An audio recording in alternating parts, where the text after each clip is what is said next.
திடீர்னு இந்த இடத்துல இருந்து பெரிய பிரிட்ஜ் ஒடிஞ்சு அந்த பிரிட்ஜை தாங்கிட்டு இருக்கிற இரும்பு ரோப்ல அறுத்துட்டு கீழே விழ ஆரம்பிக்குது. அது மட்டும் இல்லாம அந்த பிரிட்ஜ் அப்படியே பொழந்துட்டு இருக்கிறதுனால பிரிட்ஜில் இருந்த கார் எல்லாம் தண்ணிக்குள்ள விழுந்துடுது. இந்த விஷயம் தெரிஞ்ச சூப்பர் ஹீரோக்கள் என்ன பண்றாங்கன்னா சசாம் சொல்லி சூப்பர் ஹீரோவா மாறி மக்களை காப்பாற்ற வராங்க. அதே நேரத்தில் ஒரு லேடி காரோட போய் அப்படியே பிரிட்ஜில் விழ போறாங்க.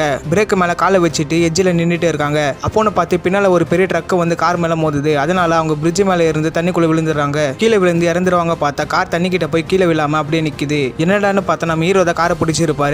அப்படி காரோட தூக்கிட்டு மேல பறந்து வந்து அவங்களை காப்பாத்திடுறாங்க. அது மட்டும் இல்லாம இந்த பிரிட்ஜ் இன்னும் டேமேஜ் ஆக ஆரம்பிக்குது. இன்னும் 2 கார் கீழே விழ போகுது. எப்படி ஒரு ப்ளூ ஷூட் போட்ட ஹீரோ வந்து 2 பேரை காப்பாத்திடுறாரு. அது மட்டும் இல்லாம மஞ்சள் கலர் கார் நின்றுட்டு இருக்கிற இடத்துல பிரிட்ஜ் முழுக்க விரிசல் விட ஆரம்பிக்குது. அதுல பர்பிள் கலர் லேடி ஹீரோ வந்து அவங்களை காப்பாத்திடுறாங்க. எல்லா ஹீரோவும் பிரிட்ஜ் நடுவில் மாட்டிக்கிட்ட எல்லா மக்களையும் வேக வேகமா காப்பாத்திடுறாங்க. அதே நேரத்தில் அருந்து விழுந்த இரும்பு ரோப்பை எடுத்து பத்த வைக்கிறாரு. இருந்தாலும் எல்லா இரும்பு ரோப்பும் அருந்து கீழே விழ ஆரம்பிச்சிடுது.